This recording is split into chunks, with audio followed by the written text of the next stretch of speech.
শরদ চন্দ পবন মন্দ বিপিনে ভরল কুসুম গন্ধরে এ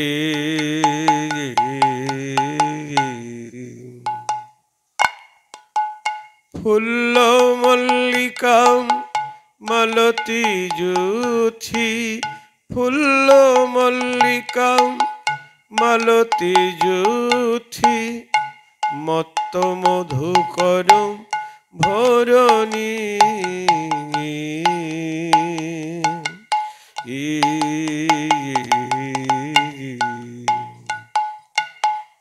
নীল গগনে চাঁদ উঠেছে নীল গগনে চাঁদ উঠেছে বলি তারার মালা গলায় পরি নীল গগনে চাঁদ উঠেছে তারার মালা গলায় পরি আজি গোবিন্দ সেবায় লাগবে বলি তারার মালা গলায় পরি নীল গগনে চাঁদ উঠেছে। কি বলছেন? শরদ চন্দ পবন মন্দ, শরৎকালীন পূর্ণিমা রাত্রি গগনে পূর্ণচন্দ্র উদিত হয়েছে তারকার মালা পরিবেষ্টিত হয়ে। কেন না? চাঁদেরও স্বাদ আমি গোবিন্দ সেবায় লাগব। নিতাই গৌর হরি বল। শুধু তাই নয়, ফুল্ল মল্লিকা মালতী যুথি ফুটে উঠেছে লতায় লতায় পুষ্প ফুটে উঠেছে বলি বুগ ভরা সুগন্ধি লয়ে লতায় লতায় পুষ্প ফুটে উঠেছে বুগ ভরা সুগন্ধি লয়ে তারা গোবিন্দ সেবায় লাগবে বলে বুগ ভরা সুগন্ধি লয়ে লতায় লতায় পুষ্প ফুটে উঠেছে ফুল্ল মল্লিকা মালতী যুথি ফুল্ল মল্লিকা মালতী যুথি নানাবিধ পুষ্প ফুটেছে বুক ভরা মধু নিয়ে। আর কুসুমের গন্ধে আকৃষ্ট হয়ে মত্ত মধুকর ভরণী মত্ত মধুকর ভরণী ফুলে ফুলে তারা গুনগুন করে ফুলে ফুলে তারা গুনগুন করে ফুলের গন্ধে লুব্ধ হয়ে ফুলে ফুলে ভ্রমর গুনগুন করে। কুসুমের গন্ধে আকৃষ্ট হয়ে ভ্রমর গুনগুন করছে আর ফুল কি করছে? আন্দোলিত হচ্ছে, দুলছে, বাতাসে দুলছে হয়তো তাই, কিন্তু মহাজন দর্শন করছেন ফুল দুলছে মানে কি? ফুল যেন ভ্রমরকে বলছেন কি, না না ছুসে না ভ্রমর, ছুসে না ভ্রমর, বলি আজের নিশীতে ছুস না ভ্রমর, আজের নিশীতে আমায় ছুস না ভ্রমর, বড় বাসনা যে গেছে মনে, আজের নিশীতে আমায় ছুস না ভ্রমর, বড় বাসনা যে গেছে মনে, যেন পরমপতির সেবায় লাগতে পারি বাসনা যে গেছে চিতে যেন পরমপতির সেবায় লাগতে পারি আজের নিশীতে আমায় শোষে না ভ্রমর। পরমপতি অর্থাৎ আমার বুকের গন্ধ দিয়ে যেন আমি আমার পরমপতি গোবিন্দের সেবা করতে পারি। মানে সকলেরই স্বাদ কৃষ্ণ সেবায় লাগবে। জয় রাধি।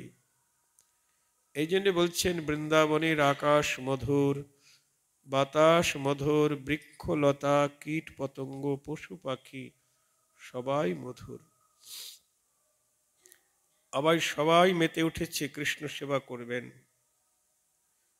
তাই বলছেন ভগবান ও পিতা রাত্রে শারদোৎফুল্ল মল্লিকা।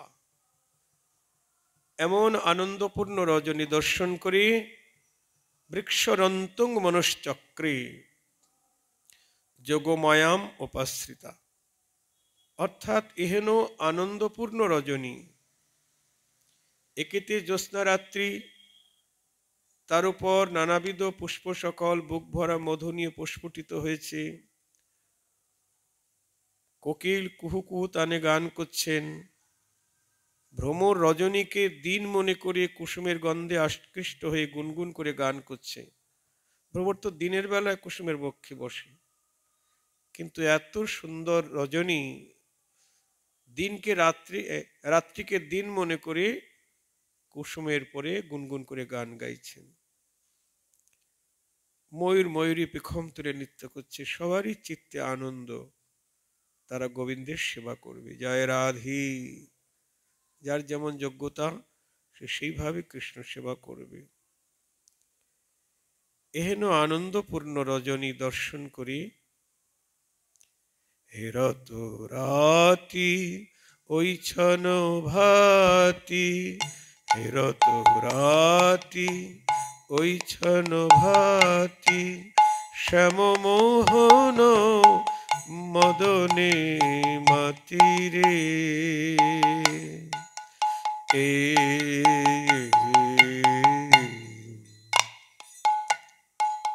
জগত মোহনাজি মদনে মাতিল, জগত মোহনাজি মদনে মাতিল, গোপীর বাঞ্ছা পূর্ণ করিবে বলে, জগত মোহনাজি মদনে মাতিল, গোপীর বাসনা পূরণ করিবে বলি, শারদিয়াপুর নিমারাতে বাসনা পূরণ করিবে বলি, জগৎ মোহনাজি মদনে মাতিল।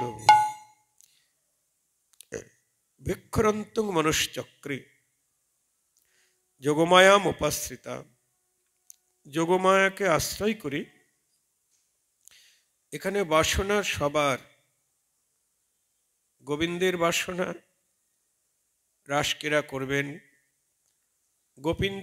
গোপীদেরও স্বাদ, তারা আমার গোবিন্দের সঙ্গে রাসবিলাস করবেন, গোবিন্দের সেবা করবেন। আবার আর একজনের স্বাদ, কার না মদনের। মদন মানে কামদেব। কামদেবের কি স্বাদ না, কামদেবের স্বাদ হলো যে আমি গোবিন্দের সঙ্গে লড়াই করব, আমি জগতের সবাইকে পরাজিত করেছি। আমার যে পাঁচখানা বাণ, মদন মাদন শোষণ স্তম্ভন মোহন, এই বাণ দিয়ে ইন্দ্র চন্দ্র বরুণ সব দেবতাকে পরাজিত করেছি। তারপর মানুষ দেবতা কিন্নর গন্ধর্ব সবাইকেই, কীট পতঙ্গ পশু পাখি সবাই আমার বাণে পরাজিত। একমাত্র কৃষ্ণ বাকি আছে, তাকে পরাজিত করতে পারলেই আমার সর্বত্র বিজয় ঘোষিত হবে।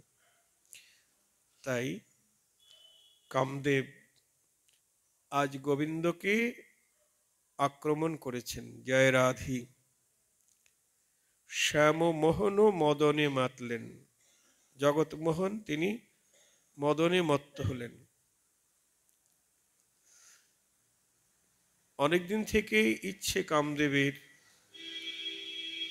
কারণ এর আগে গোবিন্দ গোপীদের বস্ত্রহরণ লীলা করেছেন। কোন গোপীদের? না, কুমারী গোপী। তারা কাত্যায়নী ব্রত করে মা ভগবতীর পূজা করে মায়ের কাছে কামনা করেছে নন্দনন্দন কৃষ্ণকে যেন আমরা পতিরূপে লাভ করতে পারি। তা গোবিন্দকে কামনা করেছেন। তা গোবিন্দ তাদের সেই প্রেমকে পরীক্ষা করবার জন্যে তারা যখন বসন কিনারে রেখে জলকেলি করছিলেন কুমারীগণ, তখন গোবিন্দ তাদের বসন চুরি করিয়ে বৃক্ষ শাখে তুলে রাখলেন এবং বৃক্ষ শাখে বসে মুরলী বাদন করতে লাগলেন। গোপী তখন কিনারে তাকিয়ে দেখে তাদের বসন নাই, উপরের দিকে তাকিয়ে দেখে গোবিন্দ বাঁশি বাজাচ্ছেন। তখন কুমারী গোপকন্যাগণ বললেন, হে কৃষ্ণ, তুমি আমাদের বসন চুরি করেছো কেন? আমাদের বসন দাও, দেখছো না আমরা বিবস্ত্রা, জলের মধ্যে ডুবে আছে গোপী। তখন গোবিন্দ বলছেন, আমি তোমাদের বসন চুরি করেছি কেন জানো? তোমরা এই যে নগ্ন বেশে জলে স্নান করছো, এতে তোমাদের বরুণ দেবতার কাছে অপরাধ হচ্ছে। মানে জলের অধিষ্ঠাত্রী দেবতা হলো বরুণ, ওখানে ওই অবস্থায় স্নান করলে তাকে অবজ্ঞা করা হয়, তার কাছে তোমাদের অপরাধ হচ্ছে, এই কারণে আমি বসন চুরি করেছি। গোপী বলছেন, ঠিক আছে, আমরা না জেনে শুনে করেছি, আমরা আর কোনোদিন এরকম করব না। তাহলে তোমরা বরুণ দেবতার কাছে ক্ষমা চাও। তারা জলের মধ্যে দাঁড়িয়েই হাত তুলে ক্ষমা চাচ্ছে, হে বরুণ দেবতা, আমাদের ক্ষমা করে দাও। গোবিন্দ বলছে, বাবা, অপরাধ করতে করতে ক্ষমা চাইলে ক্ষমা হয়? অপরাধ থেকে সরে এসে তারপরে ক্ষমা চাইতে হয়। নিতাই গৌর হরি বল। আহ, কেমন চতুরের শিরোমণি! মানে জলের মধ্যে এই অবস্থা থাকা মানেই তো অপরাধ। তো অপরাধ করতে করতে ক্ষমা চাইলে ক্ষমা হয়। তোমরা নীর ছেড়ে তীরে এসো, নীর ছেড়ে তীরে এসো, দুহাত তুলে ক্ষমা চাও। নীর ছেড়ে তীরে এসো, দুহাত তুলে ক্ষমা চাও। অপরাধ করেছি বলে দুহাত তুলে ক্ষমা চাও, নীর ছেড়ে তীরে এসো। আসলে ব্রজ গোপীকে গোবিন্দকে কিনারে আসতে বলছেন কেন?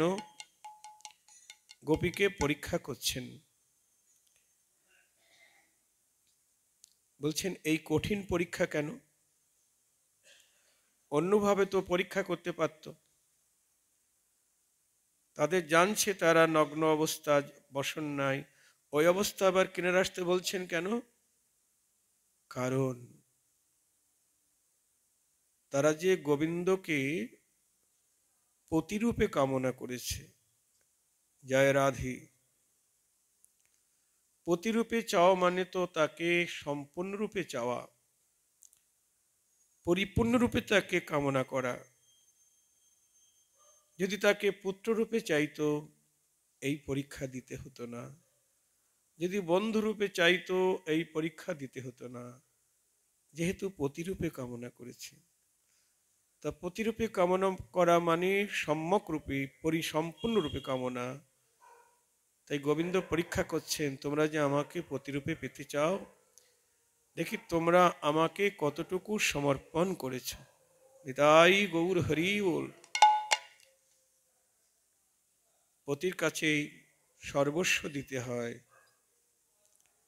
আত্মসমর্পণ। দুটি বাহু উত্তোলন মানে আত্মসমর্পণ। তাই গোপী যখন দেখছেন, মনে মনে ভাবছেন যে আমরা তো তাকে প্রতিরূপে কামনা করেছি, তাকে হৃদয় আসনে বসিয়েছি, তা যার দেহ তাকে দেখাবো, এতে আমাদের আপত্তি কিসের? নিতাই গৌর হরি বল। তাই তারা জল থেকে কিনারে উঠে দুটি বাহু উত্তোলন করে দাঁড়ালেন। গোবিন্দ বললে, ধন্য তোমরা, তোমরা পরীক্ষায় উত্তীর্ণ। বলো তোমাদের কি প্রিয় আচরণ করতে পারি? বলে, তোমার সঙ্গে একত্রে নৃত্য করতে চাই। তখন কামদেব ভাবলেন, এই আমার সুযোগ, গোপীর সঙ্গে গোবিন্দ রমণ করবেন, নৃত্য করবেন, আমি এই সময় বাণ নিক্ষেপ করব, গোবিন্দ পরাজিত হয়ে যাবে। কিন্তু গোবিন্দ বললেন, গোপী ঠিক আছে, তোমাদের আশা পূর্ণ হবে আগামী শরৎকালীন পূর্ণিমা রজনীতে। জয় রাধি। কামদেব ভাবল, যা হলো না, ঠিক আছে, আমি যাব সেই শরৎকালীন পূর্ণিমা রাত্রিতে। আজ সেই শরৎকালীন পূর্ণিমা রাত্রি কামদেব এসেছেন কোথায়? গোবিন্দের ভিতরে। গোবিন্দের অন্তরে এসে রতিপতি কামদেব হাজির হয়েছেন। শ্যামমোহন, যিনি জগৎ মোহন, তিনি আজ মদনে মাতলেন। হেরত রাতি ঐচ্ছন্ন ভাতি, শ্যাম মোহন মদনে মাতি। মদনকে বলছে, মদন তুমি আমার সঙ্গে যুদ্ধ করবে জানি, আজকে তোমার স্বাদ আমি পূর্ণ করব, তবে একটু অপেক্ষা করো, আমি রথ নিয়ে আসি। কারণ রথ না হলে কিসে চড়ে যুদ্ধ করব তোমার সঙ্গে। জয় রাধি। আপনারা বলবেন, বৃন্দাবনে তো কৃষ্ণ রথে চড়ে যুদ্ধ করে নাই, হস্তিনাপুরে অর্জুনের রথে চড়ে সারথি করেছেন, দ্বারকা মথুরায় চড়েছেন, কিন্তু বৃন্দাবনে তো রথে চড়ে নাই, পায়ে হেঁটে গরু চড়িয়েছে। না, চড়েছেন কৃষ্ণদাস কবিরাজ গোস্বামী, তিনি বলেছেন বৃন্দাবনে গোবিন্দ রথে চড়েছেন। কোন রথ? চরি গোপীর মনোরথে, মনোমথের মনোমথে নাম ধরেছে কৃষ্ণ মদন মোহন। জয় রাধে। আজকে গোবিন্দের মদনের সঙ্গে রতিযুদ্ধে রথ হলো গোপীর মনোরথ। গোপীর মনরূপ রথে চড়ে কামদেবের সঙ্গে লড়াই করছেন, যুদ্ধ করছেন। চরি গোপীর মনোরথে, মনোমথের মনোমথে। মনোমথকে কামদেবের এক নাম মনোমথ। কেন? যিনি সকলের মনকে মথিত করেন, তার নাম মনমথ। আমাদের সবার মনকে মথিত করছে না? হ্যাঁ, সবার মনকে কামদেব, তাই বলছেন তার এক নাম মনমথ। তো চরি গোপীর মনোরথে, মনোমথের মনোমথে, যিনি জগতের সকলের মনকে মথিত করছেন, সেই মনমথ মদনের মনকে মথিত করছেন আমার মদন মোহন শ্রী গোবিন্দ। নিতাই গৌর হরি বল। গোপীর মনোরথে আরোহণ করে, দেখেছেন?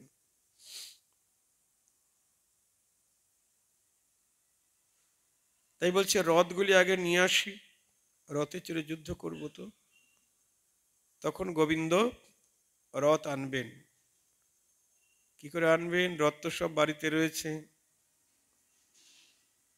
অমনি মুরলি কো গান পঞ্চম তান, মুরলি কো গান পঞ্চম তান, কুলবতী চিত চরণী কিবা কুলবতী চিত চরণী।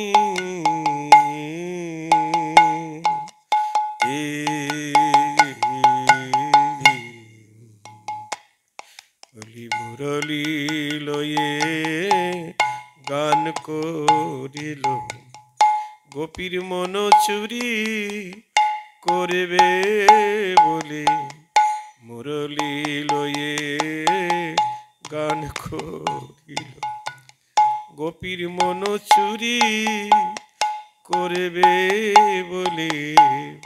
বলি মধুরয়া অস্ফুট স্বরে, গোপীর মন চুরি করিবে বলে, মুরলি লয়ে গান করিল। দৃষ্টা কুমুদবন্তম মখণ্ডল মণ্ডলকারণম, রমায়াননভম নব কুমকুমরুণম, বনঞ্চ তৎকোমল গোভিরঞ্জিতং, জগৌকলং বমদৃশম মনোহরম। সেই রমার বদন শোভার ন্যায় উজ্জ্বল জ্যোৎস্নাবতী রাত্রিতে। সেই জ্যোৎস্নাবতী রাত্রিটা কেমন? রমা মানে লক্ষ্মীর বদন শোভার ন্যায় উজ্জ্বল জ্যোৎস্নাবতী রাত্রিতে গোপীদের মন হরণ করবার জন্যে মধুর অস্ফুট ধ্বনি করলেন। মধুর ধ্বনি কেউ শুনল কেউ শুনল না গো, কেউ শুনল কেউ শুনল না গো, মধুর অস্ফুট ধ্বনি কেউ শুনল কেউ শুনল না গো, মধুর অস্ফুট ধ্বনি শুনল যারা চলল তারা, মধুর অস্ফুট ধ্বনি শুনল যারা চলল তারা, মধুর অস্ফুট ধ্বনি কেউ শুনল কেউ শুনল না গো। ধ্বনি বাজলো কিন্তু সবাই শুনতে পেল না। কারা শুনতে পেল? শুনত গোপী প্রেম রূপী, শুনত গোপী প্রেম রূপী, মনহি মনহি আপনা সপীরে।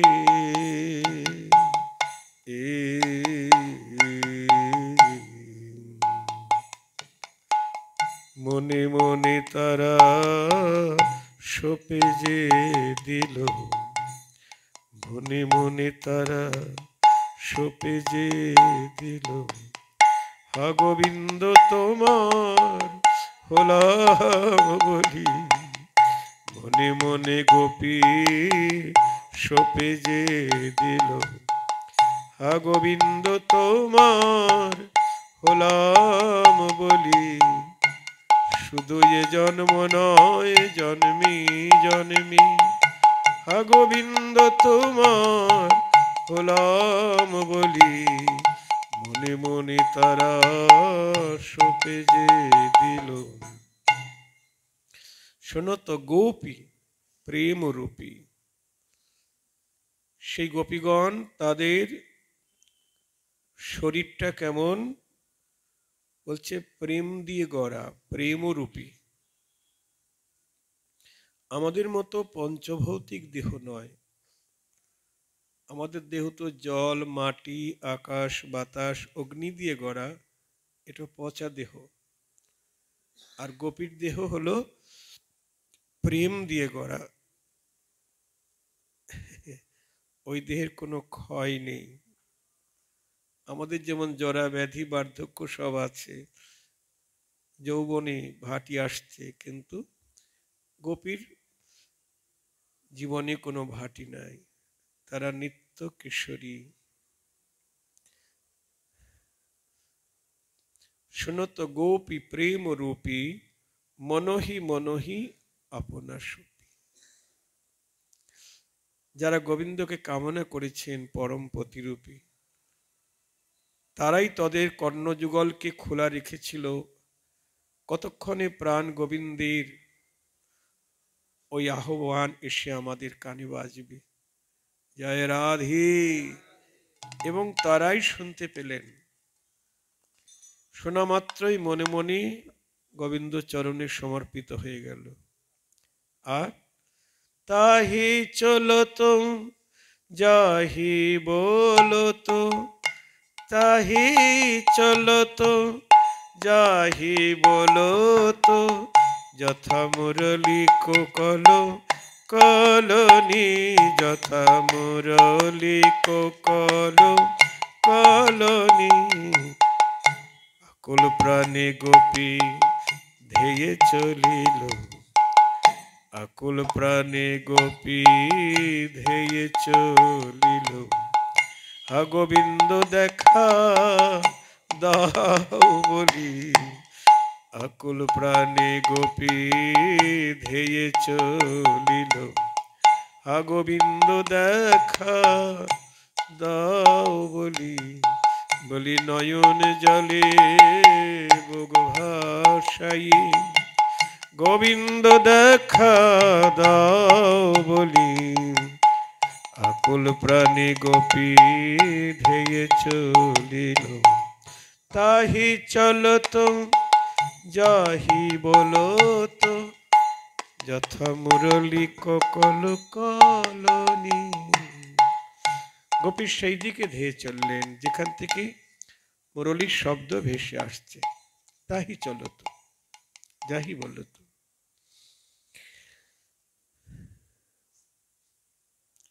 আর যখন তারা অভিসার করে যাচ্ছেন, তাদের দশাটা কেমন?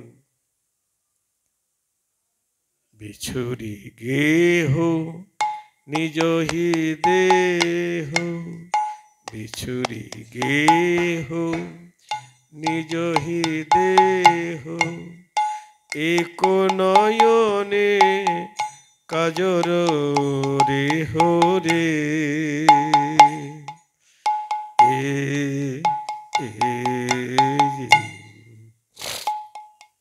আবার বাহে রঞ্জিত কঙ্কন এক, বাহে রঞ্জিত কঙ্কন এক,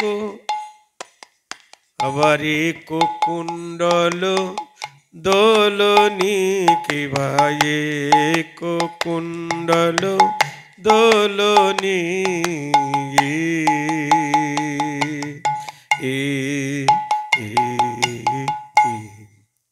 এক কুণ্ডলে ধেয়ে চলিল,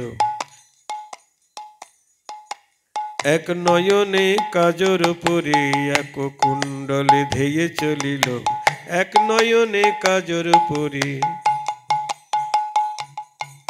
এক নয়নে কাজর পরে, এক হাতে কঙ্কন পরে, দেহ স্মৃতি হারা হয়ে, এক হাতে কঙ্কন পরে, দেহ স্মৃতি হারা হয়ে, এক কুণ্ডলে ধেয়ে চলিল। বিছুরি গেহ নিজ হি দেহ। বিছুরি গেহ মানে গৃহের কথা ভুলে গেল, বিস্মিত হয়ে গেল, বাড়ির কথা মনে নাই, এমনকি নিজের দেহ স্মৃতিও হারিয়ে গেল। নিজ হি দেহ, দেহ স্মৃতি নাই, তার প্রমাণ কেউ এক নয়নে কাজর পড়েছে, আরেকটি যে নয়ন আছে জ্ঞান নেই। কেউ এক হস্তে কঙ্কন পড়ল, আর এক হাতে পড়বার সময় নেই। কেউ বা এক কর্ণে কুণ্ডল পড়েছে, আরেকটি কর্ণ আছে ভুলে গেল। শুধু তাই নয়, কেহ বা দেহ স্মৃতি হারা হয়ে চরণের আলতা নয়নে দিলুম, নয়নের কাজল চরণে দিলুম। কেহ বা কোটির কিঙ্কিনি গলায় পড়িল, গলার হার কোটিতে পড়িল।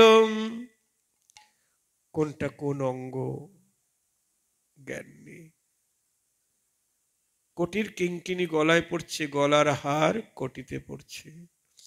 চরণের আলতা নয়নে, আর নয়নের কাজল চরণে। কৃষ্ণ প্রেমী আত্মহারা হয়ে গেছে।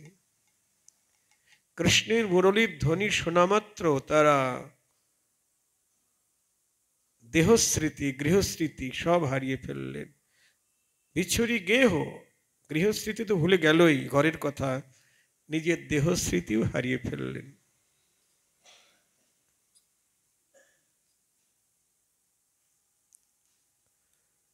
কি শুনি কি ধ্বনি শুনি,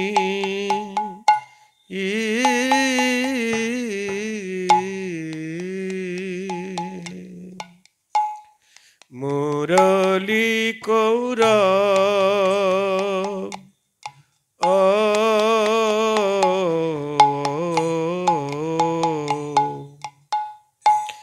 তরণ সম্বরে অম্বর, ধায় গোপী সবরে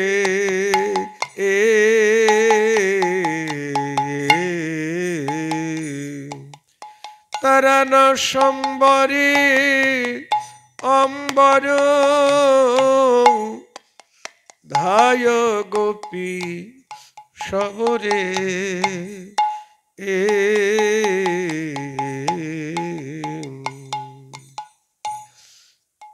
অভিসারের কালে পরিধানের বসন খুলে পড়ে যাচ্ছে, ধুলায় গড়াতে গড়াতে যাচ্ছে, কিন্তু সেই বসন যে সম্বরণ করবে জ্ঞান নেই। অম্বর মানে বসন, না সম্বরে অম্বর ধায় গোপীশক। পাগলিনী হয়ে গেছে, তো জ্ঞান নাই, পাগলিনী হয়ে গেছে।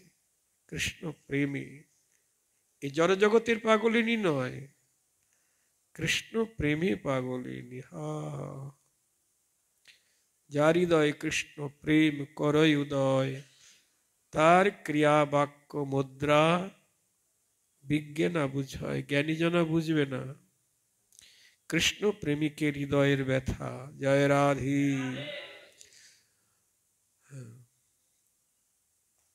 কোন গোপী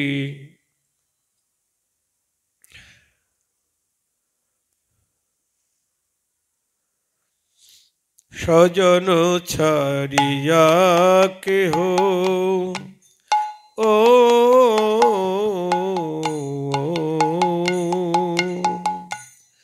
কাননেতে ধায়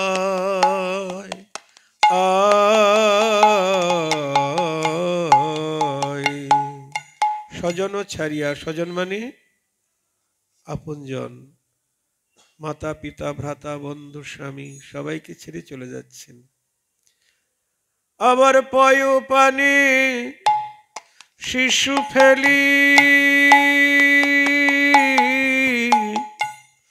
কোন গোপী ধায় রে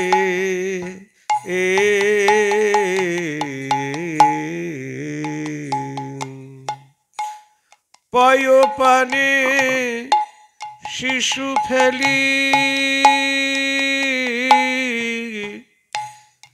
কোন গোপী ধায় রে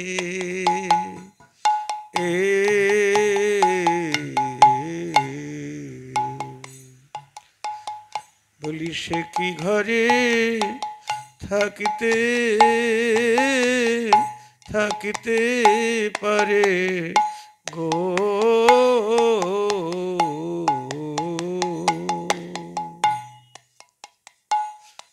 যে জন প্রাণ সপেছে কৃষ্ণ পায়ে, বলি সে কি ঘরে থাকিতে থাকিতে পারে গো।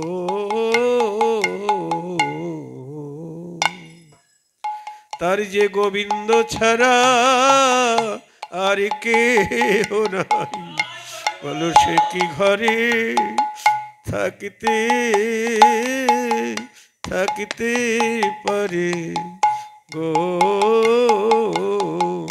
তার যে গোবিন্দ ছাড়া আর কেহ নাই, যে জন সব দিয়েছে কৃষ্ণ পায়ে, তার যে গোবিন্দ ছাড়া আর কেহ নাই, যে জন সব দিয়েছে কৃষ্ণ পায়ে, বলো সে কি ঘরে থাকিতে থাকিতে পারে গো। কোন গোপী শিশুকে কোলে নিয়ে দুগ্ধ পান করাচ্ছিল। পয় মানে দুগ্ধ। এখানে প্রশ্ন হতে পারে, সেই পুত্রটা কি তার নিজের? শিশুটা? শাস্ত্র বলছে না। যারা মধুর রসাশ্রয়ী গোপী, তাদের কোনো নিজের সন্তান হয়নি। কেন?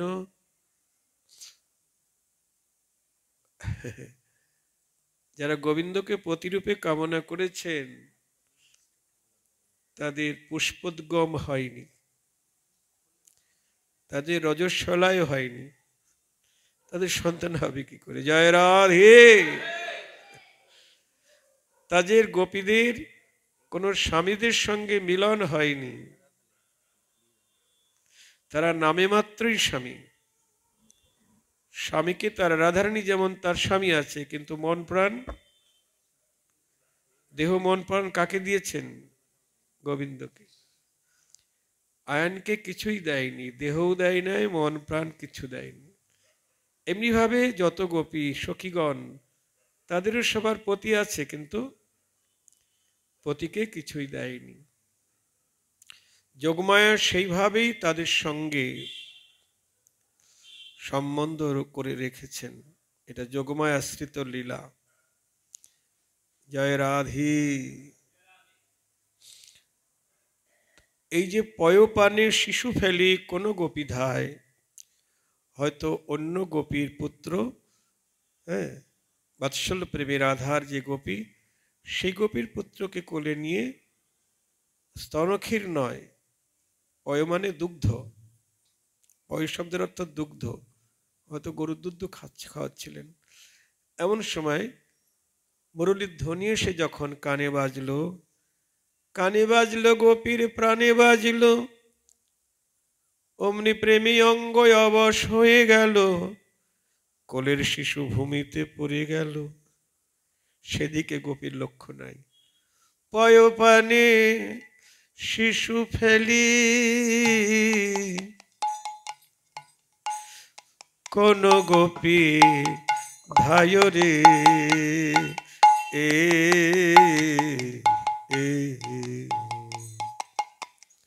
আবার কোন গোপী তার পতি, হস্তেতে ধরিল। গোপী যখন অভিসারে যাবে, তখন তার পতি জানতে পেরে হাত চেপে ধরেছে। এই, কোথায় যাচ্ছ এত রাত্রিতে? বলো কোথায় যাচ্ছ? গোপী বলছেন, শুনতে পাচ্ছ না? আমার পতি যে আমায় ডাকছে। কি বললি? আমি ছাড়া তোর আরেকটি পতি আছে? তার মানে তুই কুলোটা, ভ্রষ্টা, বিচারিণী। এইভাবে আমাকে ফাঁকি দিয়ে তার কাছে যাওয়া হয় না। গোপী বলছেন, তুমি আমার পতি বটে, কিন্তু তুমি হলে আমার দেহপতি, তুমি হলে আমার কুলপতি। কিন্তু হে পতি, তুমি জানো না আমার পরম পতি গোবিন্দ আছে, পরম পতি গোবিন্দ আছে। আমার পরম যাবে পরম পতির কাছে, আমার পরম পতি গো বিন্দ আছে। আমার পরম যাবে পরম পতির কাছে, তুমি আগিবার আমায় যেতে দাও গো। আমার পরম যাবে পরম পতির কাছে, আমার পরম পতি গো বিন্দ আছে। দেখুন পরমপতি, কিন্তু পরমপতির খবর তো সেই গোপীর পতি জানে না। কোনো কথা না শুনল, গোপীকে ভিতরে রেখে বাইরে থেকে শিকল তুলে দিল। গোপী তখন অভিসারে যেতে না পেরে গৃহবন্দী হয়ে ধুলায় গড়াগড়িতে কাঁদছেন। কাঁদছেন আর বলছে, হে গোবিন্দ, বড় আশা করে বৃন্দাবনে এসেছিলাম, গোপী দেহ দিয়ে তোমার সেবা করব, ভাবযোগ্য দেহ পেলাম, কিন্তু এই পতিত পতির হাতে পড়ে আমার সকল আশা অঙ্কুরেই বিনাশ হয়ে গেল। এই জন্মে দেহের দ্বারা যখন তোমার সেবা হলো না, তাই এ প্রাণ আমি রাগব না গো, এ প্রাণ আমি রাগব না গো। যদি তোমার সেবায় আমি বঞ্চিত হলাম, এই দেহ আমি আরে রাগব না গো। যদি তোমার সেবায় বঞ্চিত হলাম, এ দেহ আমি ত্যাগ করব। কাঁদছেন আর বলছে, আমি তো দেহ ত্যাগ করব। তুমি একবার আমায় দেখা দাও গো, একবার আমায় দেখা দাও গো। এ প্রাণ যাবার কালে একবার তোমায় দেখি, একবার আমায় দেখা দাও গো। প্রাণ যাবার কালে তোমায় দেখি, যেন দেখতে দেখতে আমি মরিতে পারি। যাবার কালে তোমায় দেখি, যেন দেখতে দেখতে আমি মরিতে পারি। তুমি একবার আমায় দেখা দাও গো। আকুল প্রাণে ডাকছেন গোপী, মেঝেতে গড়াগড়ি যাচ্ছে আর আকুল প্রাণে ডাকছেন। বলুন, আর কি গোবিন্দ থাকতে পারি? বলি নয়ন জলে ডাকলি তারে, আর কি গোবিন্দ থাকতে পারি? নয়ন জলে ডাকলে পরে আর থাকতে পারলেন না। সব সইতে পারি, কিন্তু ভক্তের ব্যাকুলতা তার ধৈর্য টলিয়ে দেয়। নাহং তিষ্ঠামি বৈকুণ্ঠে যোগিনাং হৃদয়ে নচ, মদভক্ত যত্র গায়ন্তি তত্র তিষ্ঠামি নারদ। নারদকে বললে, হে দেবর্ষি নারদ, আমি বৈকুণ্ঠে থাকি না, যোগীর হৃদয়ে থাকি না। আমার ভক্ত যেখানে বসে আমার গুণকীর্তন করে, আমি সেখানে চলে যাই। তাই গোবিন্দ এসে গেলেন সেই অবরুদ্ধ গৃহের মাঝে, এসে ডাকছেন, গোপী। গোপী মূর্ছিত হয়ে পড়ে আছে। গোপী নয়ন মেলো, দেখো যে আমি এসেছি, আমার দিকে তাকাও। গোপী তাকিয়ে দেখছেন গোবিন্দ এসেছেন। বলছে, তুমি এসেছো? হে গোপীর জীবন মদন মোহন, এ প্রাণ যাবার কালে তোমার কাছে একটি নিবেদন জানাই। এ দেহের দ্বারা তো তোমার সেবা হলো না, আমি আবার যেন তোমায় পাই গো। এ জন্মে তোমার সেবা হলো না, আমি আবার যেন তোমায় পাই গো। এ জন্মে তোমার সেবা হলো না, আমি আবার যেন তোমায় পাই গো। যেন দাসীর কথা তোমার মনে থাকে, আবার যেন তোমায় পাই গো। যেন এ দাসীর কথা তোমার মনে থাকে, সেই জন্মে যেন সেবায় লাগিতে পারি। যেন দাসীর কথা তোমার মনে থাকে, যেন পর জন্মে সেবায় লাগিতে পারি, আমি আবার যেন তোমায় পাই গো। অমনি কৃষ্ণয়নু রাগে সেহ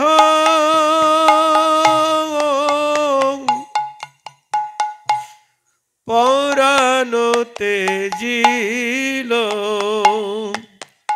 ও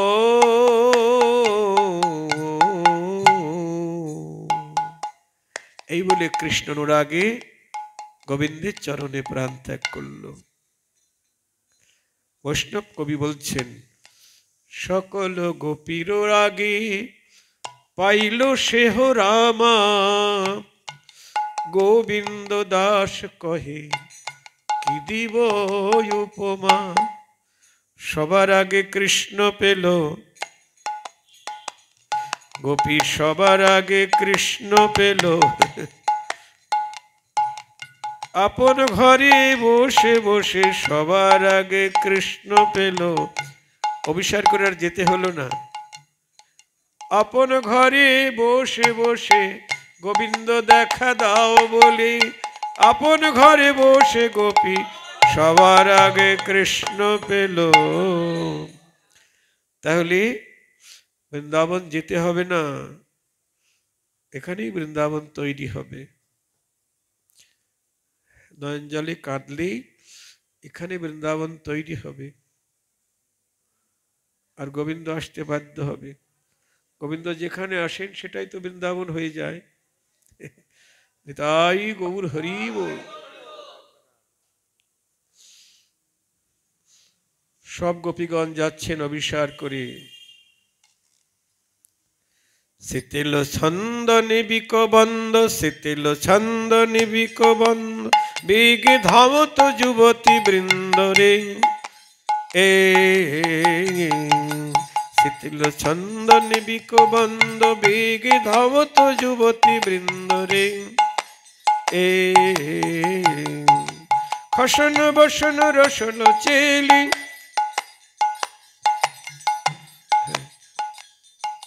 কি বলছেন?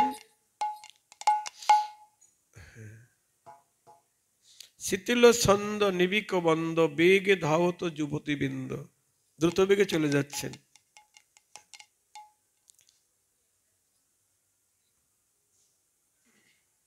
গলিত ললিত বসন সাজ, অভিসারের কালে তাদের পরিধানের বসন খুলে যাচ্ছে।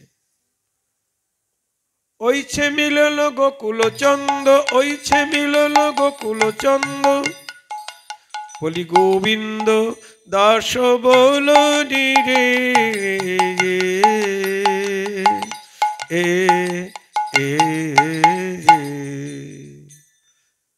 সমস্ত ব্রজ সুন্দরী গোবিন্দের চরণ সান্নিধ্যে এসে উপনীত হলেন। ওইছে মিলল গোকুল চন্দ, মানে গোবিন্দের চরণে মিলিত হলেন। গোপীগণকে আগত দেখে শ্রী গোবিন্দ বলছেন, স্বাগতম ভূমহাভাগা। গোপীগণকে স্বাগত জানাচ্ছেন কি বলে? স্বাগতং ভূমহাভাগা, হে মহাভাগ্যবতী ক্ষীণদরী সুন্দরীগণ। ব্রজগোপীকে মহাভাগ্যবতী বলছেন কেন গো? হ্যাঁ, ঠিকই বলেছেন, যারা গোবিন্দের ভজন করে তারাই ভাগ্যবতী। আর যতই ধনী মানি কুলীন পণ্ডিত হোক, যতই রূপ যৌবন সম্পন্ন হোক, এই দেহ ইন্দ্রিয় দ্বারা, এই দুর্লভ মনুষ্য জনম যারা যদি গোবিন্দ ভজন না হয়, তাহলে সে হতভাগা বা হতভাগিনী। জয় রাধে। যদি এ দেহ গোবিন্দ সেবায় না লাগে, এটাই জানাচ্ছেন গোবিন্দ গোপীকে মহাভাগা, মহাভাগ্যবতী বলে সম্বোধন করে। আমরা বলি এ জগতে অনেকেই ভাগ্যবান ভাগ্যবতী, যে প্রধানমন্ত্রী হচ্ছে সেও ভাগ্যবান, মুখ্যমন্ত্রী ভাগ্যবান, হ্যাঁ, যে রাষ্ট্রপতি পুরস্কার পাচ্ছে ভাগ্যবান, নোবেল পুরস্কার পাচ্ছে সে ভাগ্যবান, তাই না? ক্রিকেটার, কত সব ভাগ্যবান বলি আমরা। আমরা তাকে স্যালুট দিই, বরমাল্য দিই, কত প্রশংসাপত্র দিই। কিন্তু আমাদের গৌড়ীয় বৈষ্ণব শাস্ত্রে বলছেন, তোমার যদি হরিভক্তি না থাকে, তাহলে তোমার ওই গুণের অলংকার মৃতদেহে গহনার তুল্য মূল্যহীন। জয় রাধে। তুমি যত গুণের অলংকারেই ভূষিত হও না কেন, যদি হরিভক্তি না থাকে, যেমন মৃতদেহে যদি যত গুণের অলংকারে আপনি সাজান, যত অলংকার দিয়ে সাজান, কোনো শোভা আছে? শোভা নাই। যার জন্য শোভা সেই তো নাই। জয় রাধে। তেমনি অন্তরে যদি হরিভক্তি না থাকে, গৌরগোবিন্দ চরণে ভালোবাসা না থাকে, তাহলে তার যত গুণই থাক না কেন, কুল মান শীল সব মৃতদেহে গহনা। বিদ্যা বুদ্ধি কুলশীলে কৃষ্ণ নাহি পায়, কেবল ভক্তির বশ আমার চৈতন্য গোসাই। নিতাই গৌর হরি বল। তাই গোপীকে মহাভাগা বলছেন, মহাভাগ্যবতী। হে মহাভাগ্যবতী ক্ষীণদরী সুন্দরীগণ। ক্ষীণদরী মানে যাদের উদর ক্ষীণ, মানে সরু। জয় রাধে। রাধারানীর মাজা কেমন গো? বলছেন গজ ওরি জিনি মাজা, গুরুয়া নিতম্বিনী। গজরু জিনি মাজা গুরুয়া নিতম্বিনী। তারপর তাপর শোভিত ভালো কনকের কিঙ্কিনী।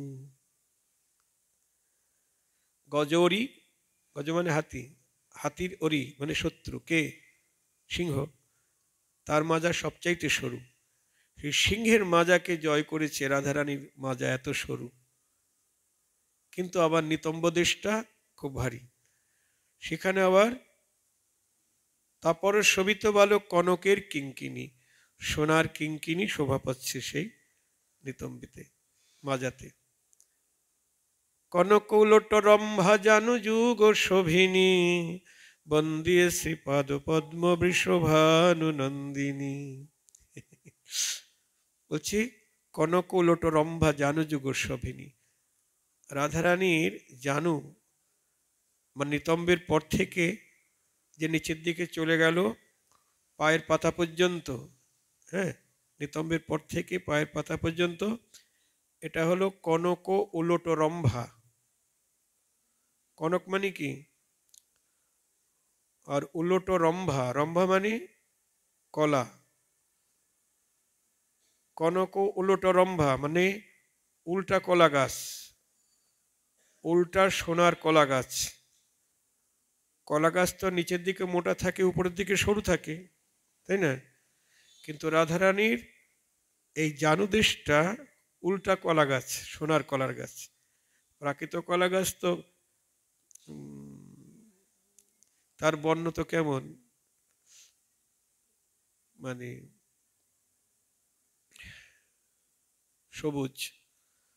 আর রাধারানীর নিতম্ব সোনার বর্ণ। তাই বলছেন উল্টো মানে কনক উলট রম্ভা জানু যুগ শোভিনী। সোনার কলা গাছ উল্টা হয়ে রয়েছে। জয় রাধে। কি বর্ণনা সনাতন গোস্বামী, রাধা অষ্টক বড় সুন্দর, বাংলায় লেখা। আমাদের প্রেম ভক্তি সুধানিধিতে এটা দেওয়া আছে। তা দেখুন, বলছে হে ক্ষীণদরী সুন্দরীগণ মহাভাগ্যবতী, এসো তোমাদের স্বাগত জানাচ্ছি, সাদরে অভিনন্দন জানাচ্ছি, এসো। তা ব্রজস্ব নাময়ং কশ্চিৎ ব্রতাগমন কারণম। এত রাত্রিতে তোমাদের এই গহন বনে আগমনের কারণ কি বলতো? জয় রাধে। বলুন কি বলছে গো? বাঁশি বাজিয়ে ডেকে এনে বলছে এত রাত্রিতে তোমাদের এই গভীর বনে আগমনের কারণ কি বলতো?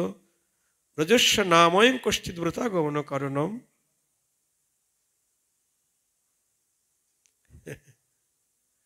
কও হে গোপী কিসের লাগি গহন বনে এলে হে। কও হে গোপী কিসের লাগি গহন বনে এলে হে। মাতর পিতর পুত্রা ভ্রাতয় পতশ্চব বিচ্ছিন্নন্তি ঝপুষ্যন্তং। মা কিঢ্ঢং বন্ধু সাধ্য সম গোপীকে সেরি লাগি গহন বনে এলে। তোমাদের মাতা পিতা ভাতা বন্ধু স্বামী সবাইকে ছেড়ে এত রাত্রে এখানে কি জন্য এসেছো? কেন এসেছো?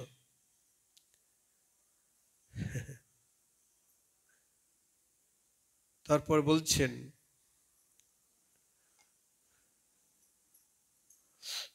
গোপী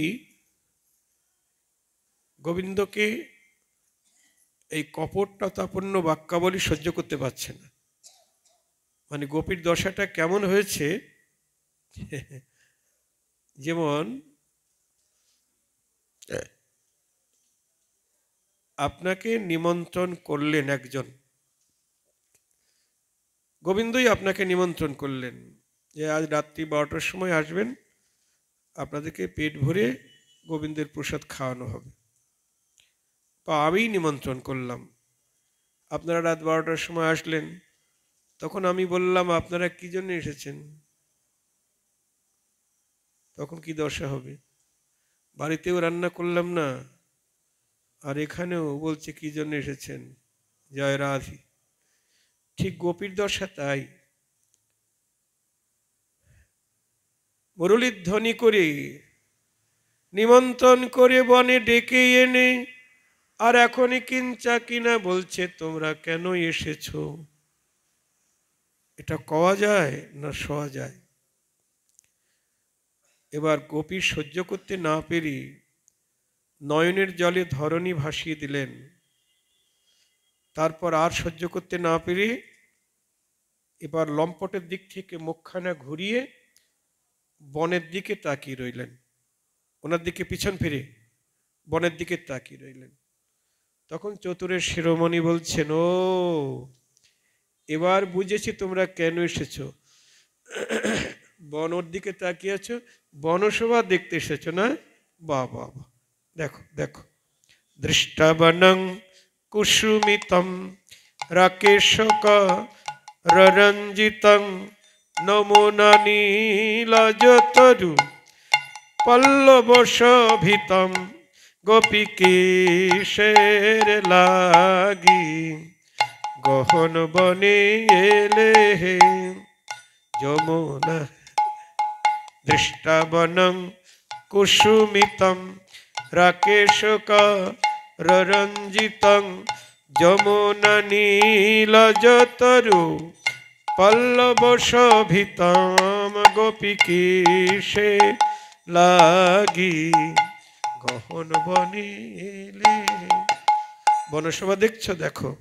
যমুনার শোভা দেখো, কিন্তু বেশিক্ষণ এখানে থাকা উচিত নয় তোমাদের, কারণ গভীর বন তো, কত হিংস্র জন্তু সকল ঘোরাফেরা করছে, বলা যায় না। তোমরা অনেকক্ষণ দেখলে, এখন বাড়ি যাও। যাও হে তোমরা ঘরে ফিরে যাও, পতি সেবা করো হে গোপী কিসে লাগি গহন বনে এলে হে। যাও হে তোমরা ঘরে ফিরে যাও, পতি সেবা করো হে।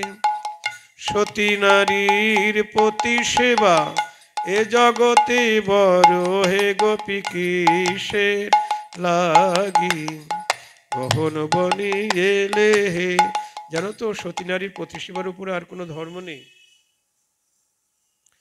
তোমরা এখানে এসে মোটেই ভালো কাজ করনি, জানো তো। পতি যদি রুগ্ন হয়, এই পতি যদি দেখতে কুৎসিত হয়, ব্যাধিগ্রস্ত হয়, দরিদ্র হয়, তবু সতী নারী নিজ পতিকে ত্যাগ করে পরপুরুষের কাছে যাওয়া মোটেই উচিত নয়। আমি পরপুরুষ, আমার কাছে তোমাদের থাকা মোটেই উচিত নয়। শিগগির ঘরে ফিরে যাও। জয় রাধে।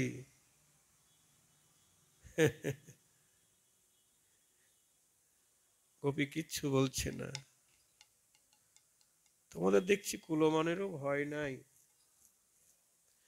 তা দেখো, তোমরা যদি এখানে এখানে এরকম ভাবে থাকো, আমি তো একজন ব্রহ্মচারী মানুষ, হ্যাঁ, তোমরা এইভাবে এখানে থাকলে আমার একটা বদনাম হবে।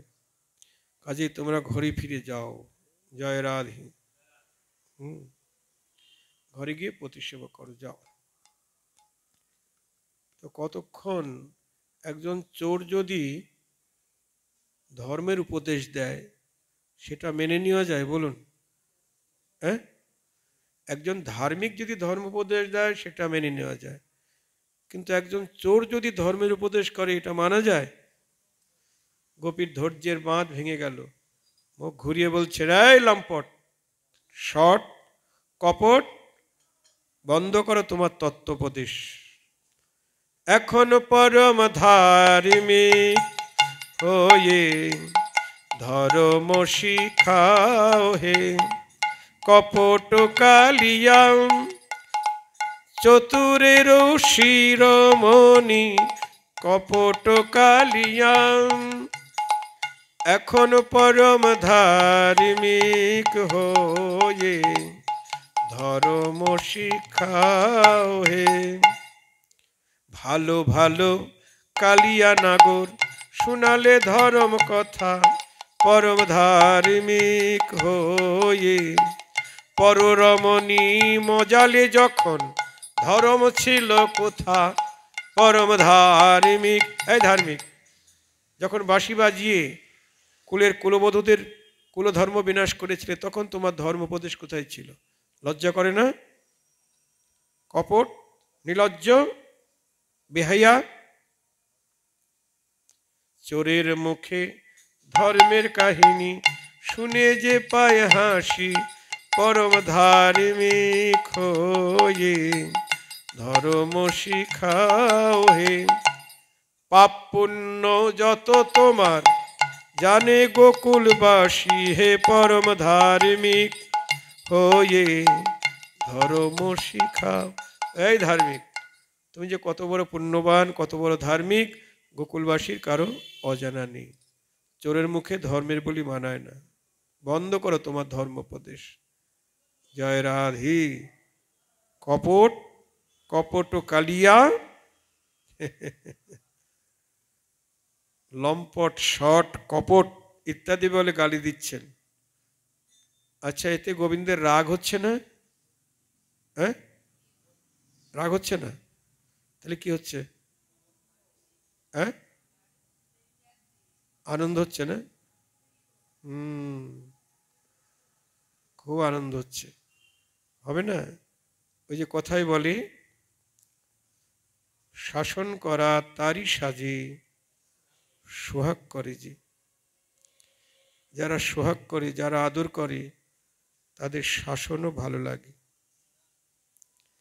যেমন বাৎসল্য প্রেমী মা সন্তানকে কত গালি দেয়, কত প্রহার করে, মারধর করে, তবু সন্তান মাকে ছেড়ে যায় না। কেন?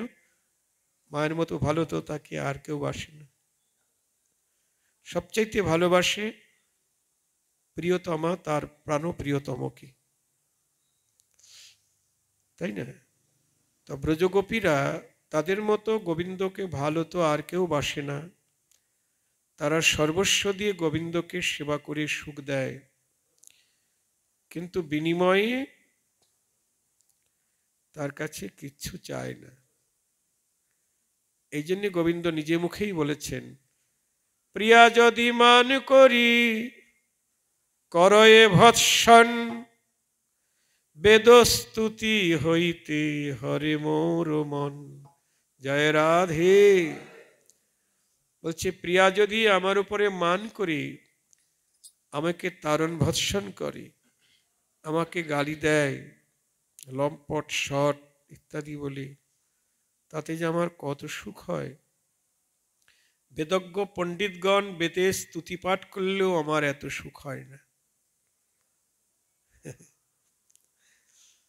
মানে একজন কোর্টের হাকিম, সুপ্রিম কোর্টের বিচারপতি, কোর্টে বিচার করছেন, তেমন সময় একজন উকিল টেবিলে চাপড় মেরে বলছে, স্যার আমার মক্কেল এই করেছে সেই করেছে। কোর্টে হাকিমের টেবিলে চাপড় মেরেছে, আর হাকিমের রাগ হয়ে গেছে। আরে কথা বলবে, টেবিলে চাপড় মেরে কি দরকার? মানে আমাকে অসম্মান করলো। জানো গৃহিণী, বাড়িতে এসে গৃহিণীর কাছে বলছে, জানো গৃহিণী, এই টেবিলে চাপড় মারার অপরাধে আমি তাকে 5,000 টাকা জরিমানা করেছি, আর 50 ঘা বেতের বাড়ি, এই শাস্তি দিয়েছি। বাড়িতে এসে বিচারপতি তার গৃহিণীর কাছে বলছেন হেসে হেসে। আর গৃহিণী কি করলেন, তিনিও হাসলেন। হেসে মুখখানা বেঁকা করে হাকিমের গালে একটা ঠোকনা দিলেন, দিয়ে বললেন, বেশ করেছ। এবার কিন্তু হাকিম বা বিচারপতি তার পত্নীকে কোনো শাস্তি দিতে পারল না। মান সম্মান যায়নি, গেছে? হ্যাঁ,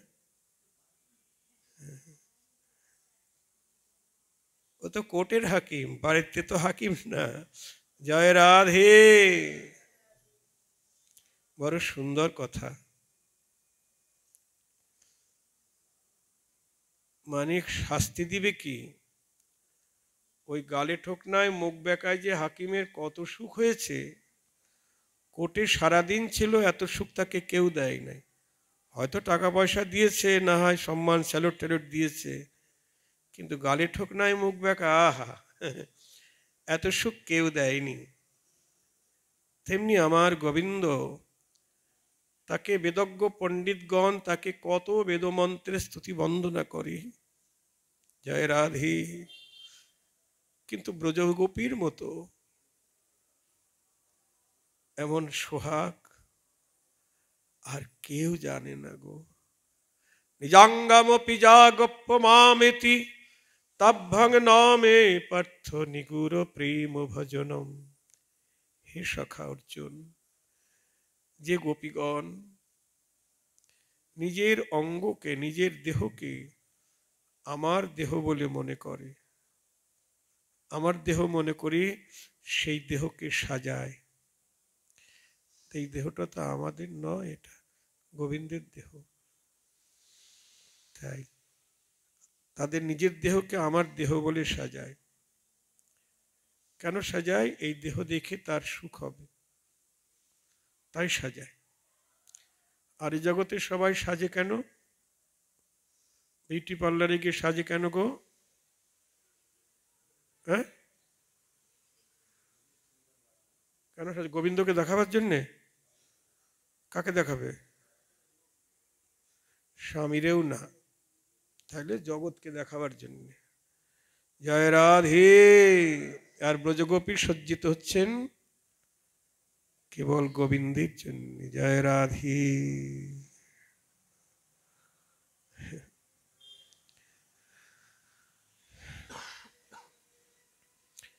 তাই তারণ ভৎসনে গোবিন্দের একটু দুঃখ হচ্ছে না, বরং সুখ হচ্ছে। গোবিন্দ বলছেন, হে গোপী, তোমরা আমাকে গালিমন্দ করছো তা করো, কিন্তু তোমরা কেন এসেছো বলো, তোমাদের জন্য আমি কি করতে পারি? গোপী বলছেন, হে কপট, তুমি কি জানো না? তো হে শপিত দেহ, তুয়া রস পাব, তুয়া পদ ছড়ি মোরা কিবা কোথায় যাব? আমরা কোথায় বা যাব হে, কোথায় বা যাব হে? বলি গোবিন্দ তোমার চরণ ছেড়ে কোথায় বা যাব হে? গোবিন্দ তোমার চরণ ছেড়ে আর কোথায় বা যাব হে? আমরা যে ওই চরণে সব দিয়েছি, হা গোবিন্দ তোমার হলাম বলি, ওই চরণে সব দিয়েছি, হা গোবিন্দ তোমার হলাম বলে। বলি আর আমাদের জাগা নাই গো, হা গোবিন্দ তোমার হলাম বলি, তোমার ওই চরণে সব দিয়েছি। তো হে শপিত দেহ, তোমার চরণে সব সঁপে দিয়েছি। এ তো আমার দেহ নয়। তোমার রস পাবো, তোমার সেবা করব, এই দেহ মন প্রাণ দিয়ে যেন তোমার সেবা করতে পারি, নিজের সুখের জন্য নয়, তোমায় সেবা করে তোমাকে সুখ দেব। গোবিন্দ বললে, ধন্য তোমরা পরীক্ষায় উত্তীর্ণ। তখন ব্রজসুন্দরীদের নিয়ে গোবিন্দ রাস ও বিলাস শুরু করলেন। যত গোপী তত কৃষ্ণ হলেন। কাঞ্চন মণিগণ যেন নিরমাবলোক, কাঞ্চন মণিগণ যেন নিরমাবল, রমণী মণ্ডল সাজ, রমণী মণ্ডল সাজ।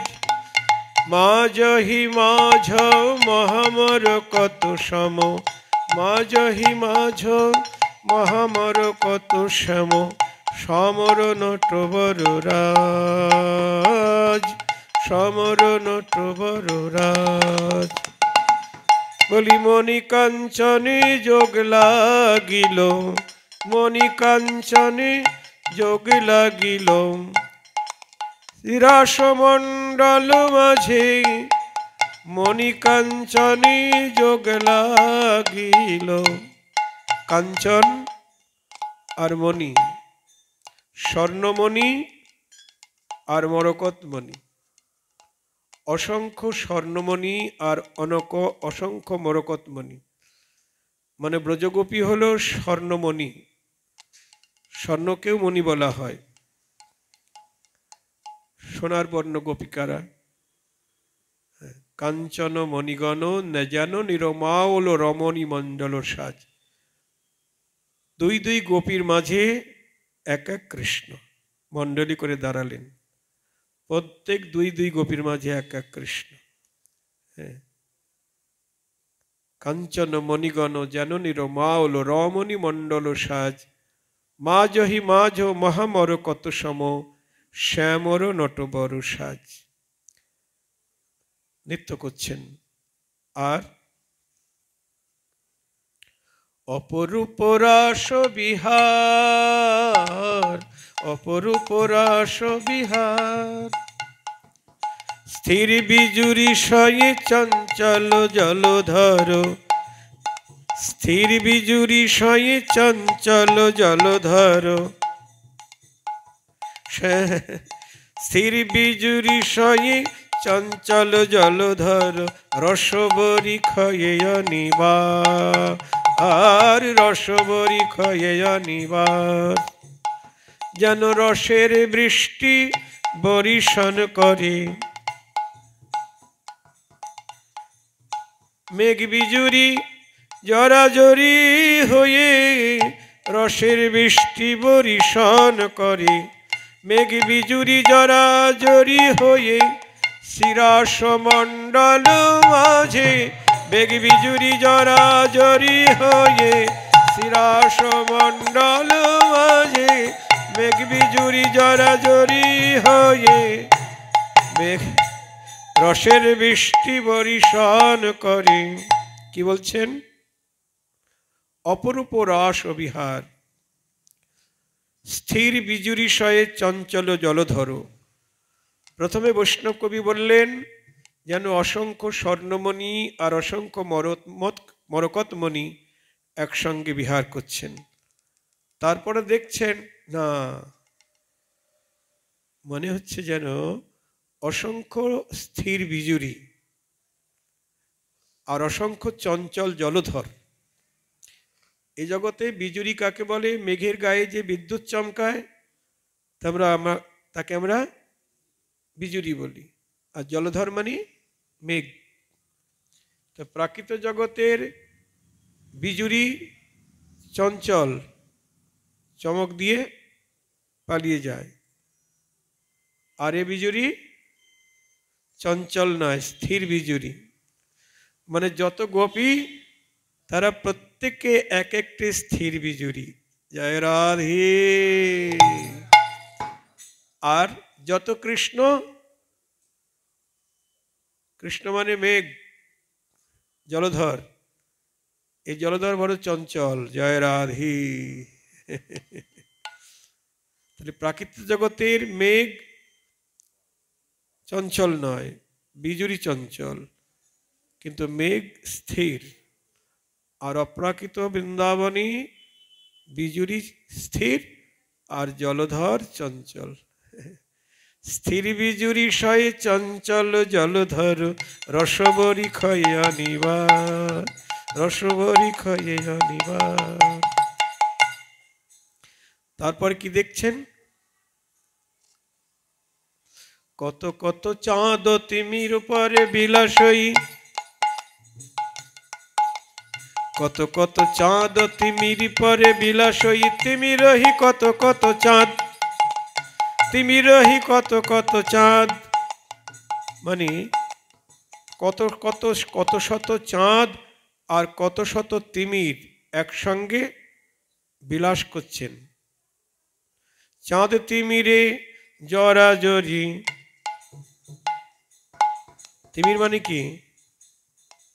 তিমির মানে কি? অন্ধকার। কত কত অন্ধকার, একটা দুইটা অন্ধকার না, কত শত অন্ধকার আর কত শত চাঁদ একত্র জড়াজড়ি করছে। আচ্ছা বলুন, এটা কি সম্ভব? চাঁদের উদয় হলে সেখানে অন্ধকার থাকে? থাকে? থাকতে পারে? চাঁদের উদয় হলে অন্ধকার পালিয়ে যেতে বাধ্য হয়। আর রাসস্থলিতে অপ্রাকৃত বৃন্দাবনে চাঁদ আর অন্ধকার জরাজরি করছে। জয় রাধে। আহ!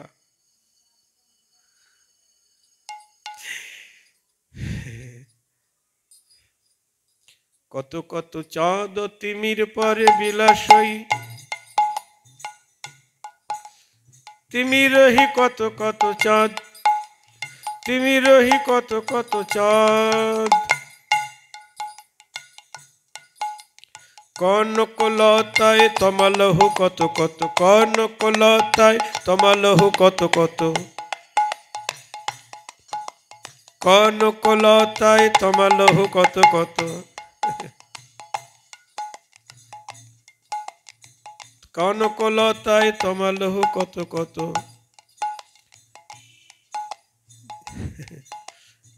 আর স্বর্ণলতা, কনকলতা মানে স্বর্ণলতা। তিমিরহি কত কত চাঁদ, কনকলতায় তমালহু কত কত। হ্যাঁ, অনেকদিন গাই না তো, ভুলে গেছি।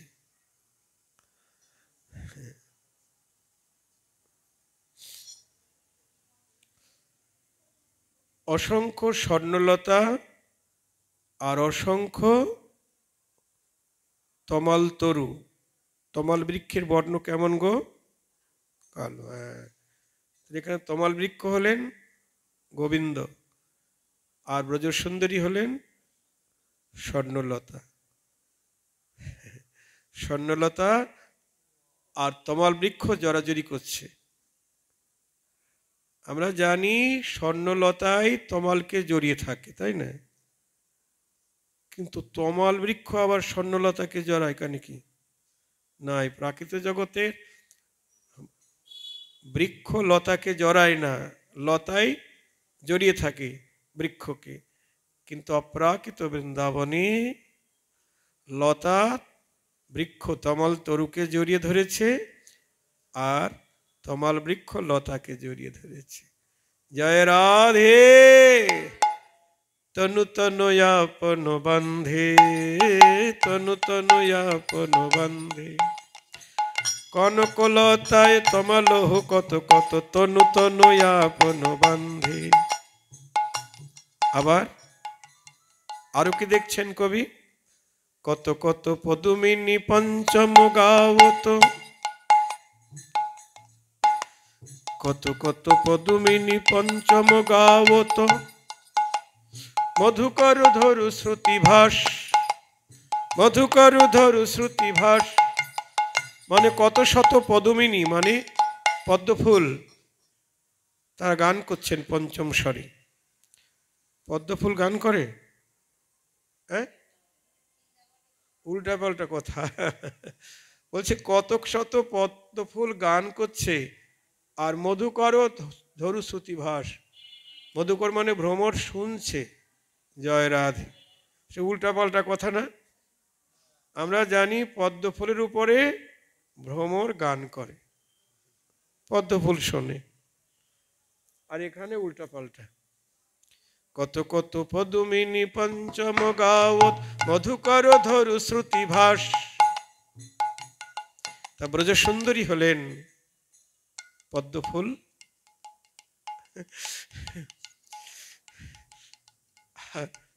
আমার গোবিন্দ হলেন ভ্রমর মধুকর। কত কত পদুমিনী পঞ্চম গাও, মধুকর ধরু শ্রুতিভাস। পদুমিনী মলি কত, মধুকর মিলি কত, পদুমিনী গাওত লবুদল মুগুদল গোবিন্দ দাস, মুগুদল গোবিন্দ দাস।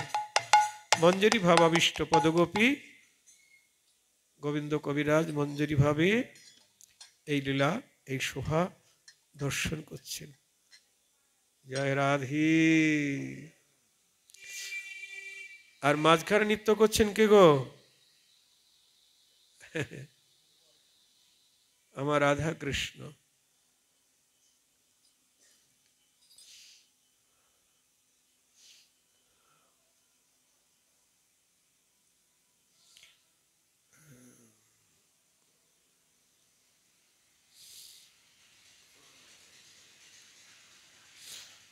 এখানে একটি বিষয় আমাদের জানতে হবে, যত গোপী তত কৃষ্ণ হলেন, হয়ে সবার সঙ্গে একইভাবে নৃত্য করছেন, কিন্তু করতে করতে হঠাৎ রাধারানীর অভিমান জন্মে গেল। হ্যাঁ, সর্বত্র সমান ভাব দেখি রাধার কুটিল প্রেম হইল বামতা। মানে রাধারানীর প্রেম তো শ্রেষ্ঠ, তাই তার গর্ব হতেই পারে যে সবার সঙ্গে যেই ভাব, আমার সঙ্গে একই ভাব, আমার প্রেমের কোনো বিশেষত্ব নেই। আর অন্যান্য গোপীদেরও ভিতরে গর্ব হয়েছে যে আমাকে কৃষ্ণ কত ভালোবাসে, অন্য গোপীকে বাদ দিয়ে আমাকে নিয়ে মিলিত হয়েছেন। মানে অন্যের পাশেও যে গোপী আছে এটা তার দেখার সময় নেই, সে তার নিজের পাশের কৃষ্ণকে নিয়ে ব্যস্ত। জয় রাধে। এই গোপীর ভিতর একটা অভিমান আসলো, গর্ব হলো, তাহলে গোবিন্দ আমাকে বেশি ভালোবাসে। তো গোবিন্দ কখনো কারো গর্ব রাখে না, তার ভক্তকে সে সংশোধন করে নেয়। যদি গর্ব আসে সেটাকে চূর্ণ করে দেয়। জয় রাধে। এদিকে গোপীর তো গর্ব হয়েছেই, তেমনি আমার রাধারানীরও আবার মান হয়ে গেল। সর্বত্র সমান ভাব দেখি, সমান প্রেম দেখি, রাধার কুটিল প্রেম হইল বামতা। রাধারানী কি করলেন? মান করে রাসস্থলী থেকে পলায়ন করলেন। জয় রাধে। অন্তর্ধান করলেন রাধারানী। যেই রাধারানী অন্তর্ধান করেছে, ব্যাস রাসের চাকা আর ঘুরছে না, বন্ধ। জয় রাধে। যেমন শিকল একটার সঙ্গে আর একটা জড়িত থাকে না, কিন্তু সেই শিকলের যদি একটা ছিন্ন হয়ে যায়, ব্যাস বন্ধ। তা রাধারানী হলেন রাসের শৃঙ্খল। রাধারানী ছাড়া রাস চলতে পারে না। রাধা যখন অন্তর্ধান করলেন, গোবিন্দ আর থাকতে পারে? তখন রাধা চাহি বনে ফিরে বিলাপ করিয়া, কোথা রাধা প্রাণেশ্বরী, একবার আমায় দেখা দাও। জয় রাধে। দেখেছেন? তাহলে এখানে শতকোটি গোপী রয়েছে, তারাও মধুর রসাশ্রয়ী, তারাও মহাভাব স্বরূপিণী, অথচ এত গোপী গোবিন্দকে ধরে রাখতে পারল না তাদের প্রেম দিয়ে। তাদের দেহ প্রেম দিয়েই গড়া, মহাভাব দিয়ে গড়া, কিন্তু গোবিন্দকে ধরে রাখতে পারল না। একা রাধার জন্য পালিয়ে গেলেন। তাই শাস্ত্র বলছেন, শতকোটি গোপিকায় নহে কৃষ্ণের কাম নির্বাপন, তাহাতেই অনুমানী শ্রীরাধিকার গুণ। জয় রাধে। বড় মূল্যবান কথা। রাধারানীর কত গুণ! মাদনাক্ষ মহাভাবের মূরতি। এই মাদনাক্ষ মহাভাব অন্য কোনো ব্রজগোপীতে নাই, যার দ্বারা গোবিন্দ মোহিত হয়। কৃষ্ণের সকল বাসনা পূর্ণ করে এই মাদনাক্ষ মহাভাবের দ্বারা। এই মাদনাক্ষ মহাভাব অন্য কোনো ব্রজ সুন্দরীতে নাই। তারা মহাভাব স্বরূপিণী হলেও ভাবের দ্বারা সেবা করেন। আমরা গোবিন্দকে কি দিয়ে সেবা দিই? অন্ন ব্যঞ্জন রান্না করি, মিষ্টি সামগ্রী, এটা দিয়ে গোবিন্দকে সেবা দেবো। হ্যাঁ, কিন্তু রাধারানী তার দেহটাই মহাভাব দিয়ে গঠিত, আর নানা ভাবের অলঙ্কারে তিনি ভূষিত। সেই ভাব দিয়ে, প্রেম দিয়ে গোবিন্দের সেবা করে। জয় রাধে।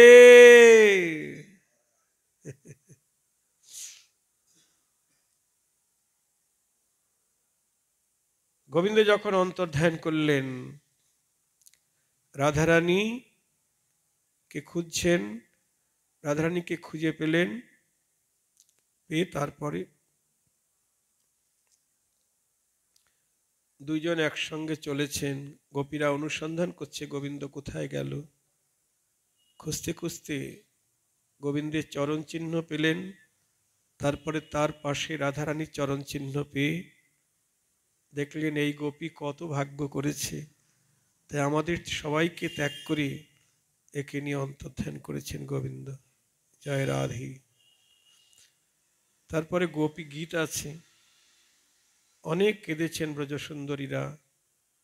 শেষে তারা বলা বলি করছে, আচ্ছা এই আমাদের প্রাণ গোবিন্দের চরণ তো কোমল চরণ, সেই কোমল চরণে এই কণ্টকাকীর্ণ বনপথে, এই কাঁকর পাথরযুক্ত পথে, বনপথে চলতে তার চরণে ব্যথা লাগছে না? হ্যাঁ, আরেকজন বলছে, আমার কি মনে হয় জানিস, গোবিন্দের কোমল চরণের পরশে সব কোমল হয়ে গেছে, কাঁটাও কোমল হয়ে গেছে, আর কাঁকরগুলিও কোমল হয়ে গেছে, নরম হয়ে গেছে, তাই ব্যথা লাগে নাই। আর একজন বলছে, না রে, আমার কি মনে হয় জানিস, কি গোবিন্দের ওই কোমল চরণ আমরা আমাদের এই যে বক্ষে ধারণ করেছি না, এই কঠিন বক্ষের উপরে ধারণ করেছি, কঠিন বক্ষের উপরে। কি বলছে, গোপীর বক্ষ কি কঠিন? একেতে কোমল, তার উপরে প্রেমে কোমল, কিন্তু বলছেন আমাদের কঠিন বক্ষে গোবিন্দের কোমল চরণ ধারণ করেছি, তাই কঠিন বক্ষের পরশে তার কোমল চরণ কঠিন হয়ে গেছে, তাই চরণে ব্যথা লাগছে না। আর একজন বললেন, না রে, আমরা আর খুঁজব না, আমরা যত খুঁজব সে আমাদের ফাঁকি দিয়ে লুকাবার জন্য চেষ্টা করবে, ছোটাছুটি করবে, তার কষ্ট হবে। বরং আমরা এই যমুনা পুলিনে বসে ব্যাকুল হয়ে তাকে ডাকি, আমাদের কান্নায় শুনলে আর সে থাকতে পারবে না। জয় রাধে। কেমন গোপীর প্রেম দেখুন।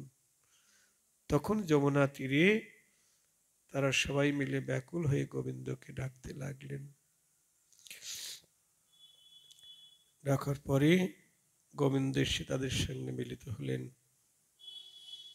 গোপী বললেন, তুমি এত নিষ্ঠুর যে তোমাকে ভজন করে তাকে তুমি এত কষ্ট দাও, যে তোমাকে ডাকে। আমরা কি তোমার সঙ্গে কোনো স্বার্থের ভালোবাসা করেছি? কেন এত কষ্ট দিচ্ছ আমাদের? গোবিন্দ বলছে, না, আমি আড়ালে থেকে দেখছিলাম তোমরা আমাকে কতটা ভালোবাসো। জয় রাধে।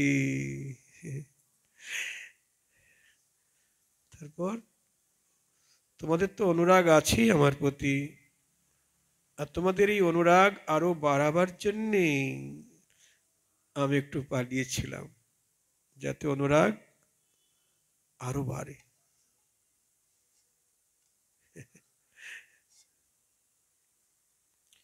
নাগর টেরে, এবার পুনরায় মিলিত হলেন।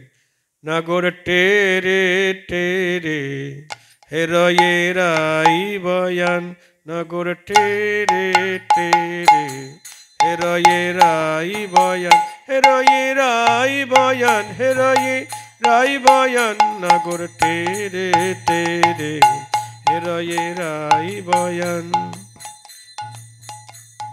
যুথে যুথে গোপী লয়ে যশোদা নন্দন, যুথে যুথে গোপী লয়ে যশোদা নন্দন।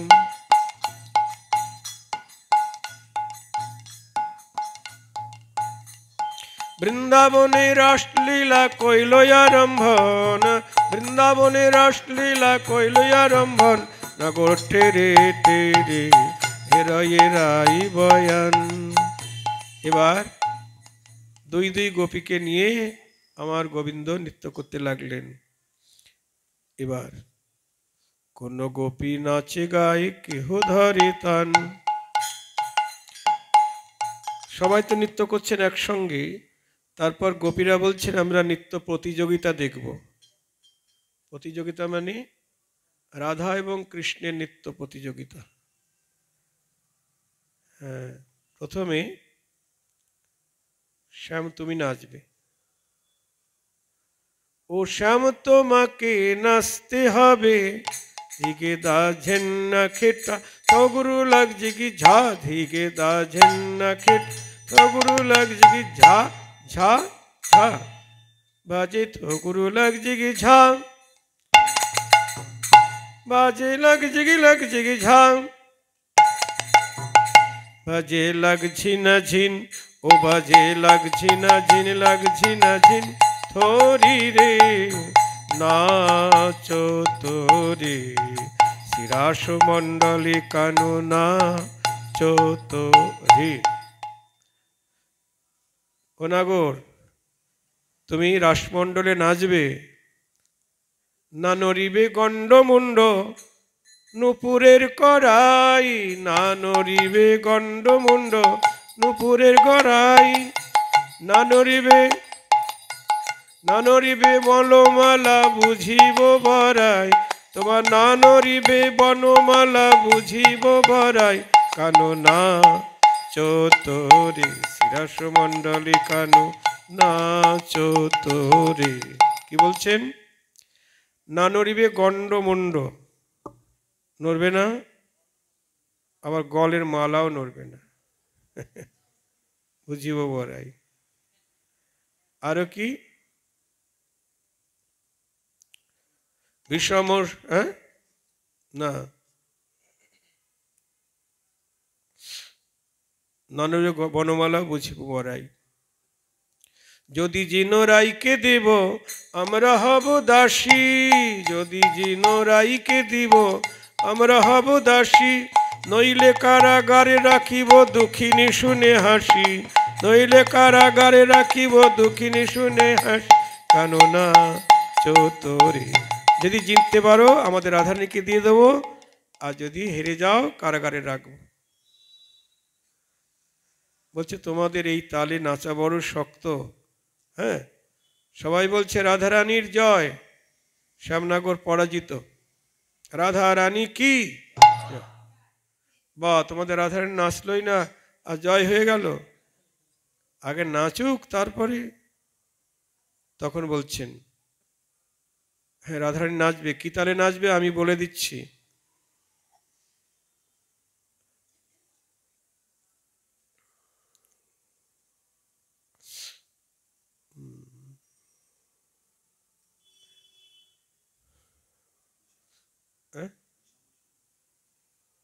তার আগে আছে আরো, আমি ভুলে গেছি সব।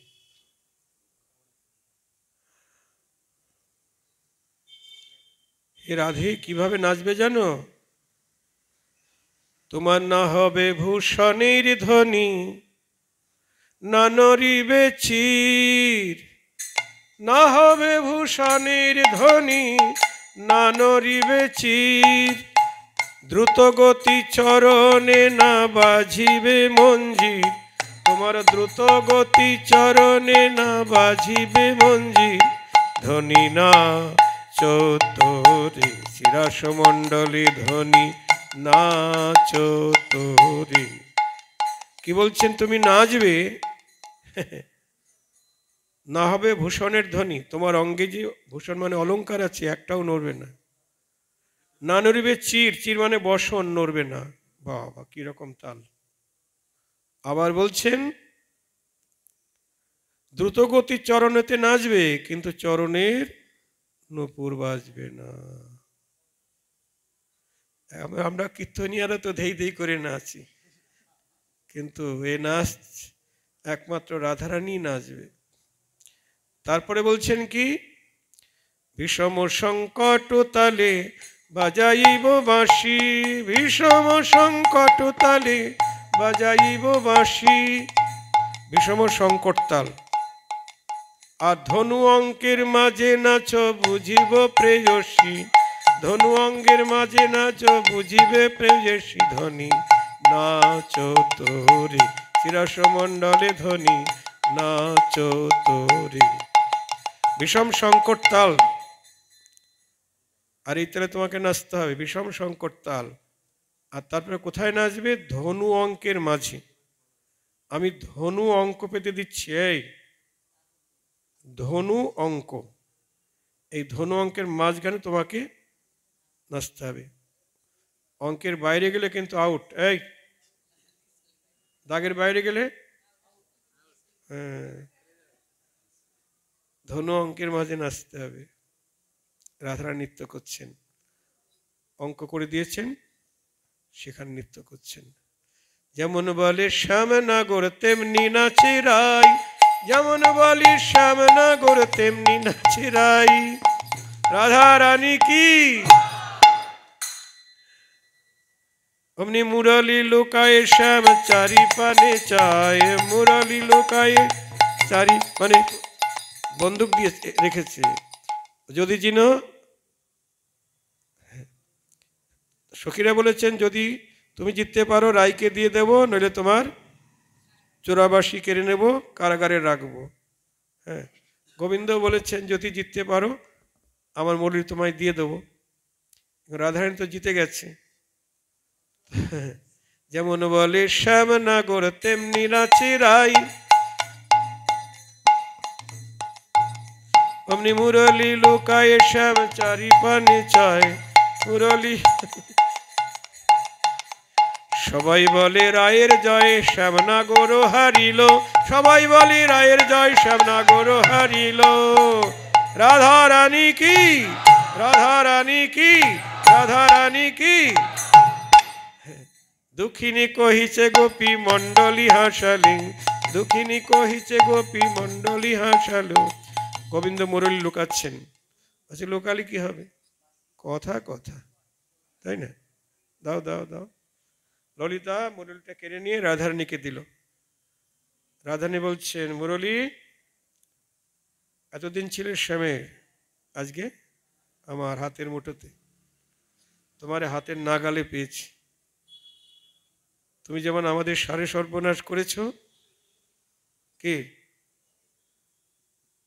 কুল ধর্ম কর্ম সব বিনাশ করেছো, আজকে তোমাকে হাতের নাগালে পেয়েছে, তোমারও সারে সর্বনাশ করব।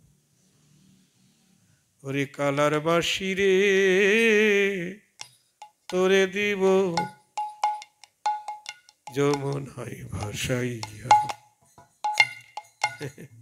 আমাদের জাতি গেল কুল গেল তোহার লাগিয়া রে, তোরে দিব যমুনায় ভাসাইয়া। তোকে ভেঙে চুরমার করে যমুনার জলে ভাসিয়ে দেব। গোবিন্দ বলছে না, আমার বাঁশি ফেরত দাও, ওইটা দিয়ে আমি করে খাই, ওইটা দিয়ে আমি গরু চড়াই, ওইটাই আমার সর্বস্ব, ওইটা দিয়ে রাধা নাম গাই, ফেরত দাও। ফেরত দেবো কেন? আমরা জিতে নিয়েছি, ফেরত দেবো কেন?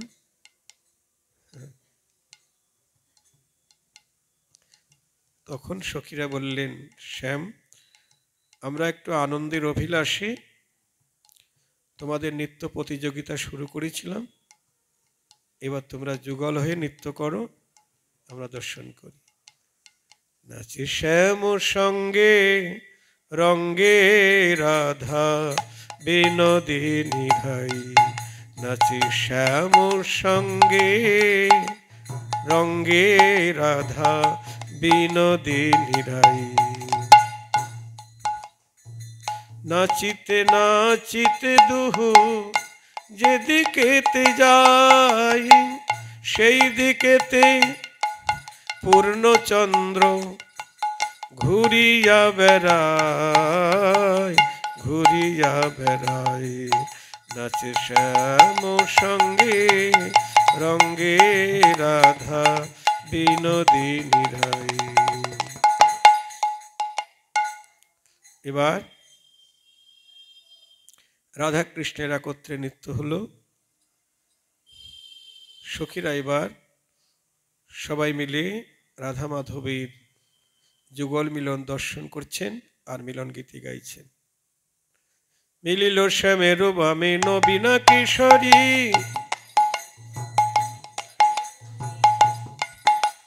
পশু পাখি উন্মত্ত দুহুরু পোহেরি। তোমরা সবে মিলে জয় দাও বলো হরি হরি। বলি মধুর মিলন হইল এই বৃন্দাবন পুরী। রাধে রাধে গোবিন্দ বল জয় রাধে রাধে, গোবিন্দ বল জয় রাধে, জয় রাধে, জয় রাধে।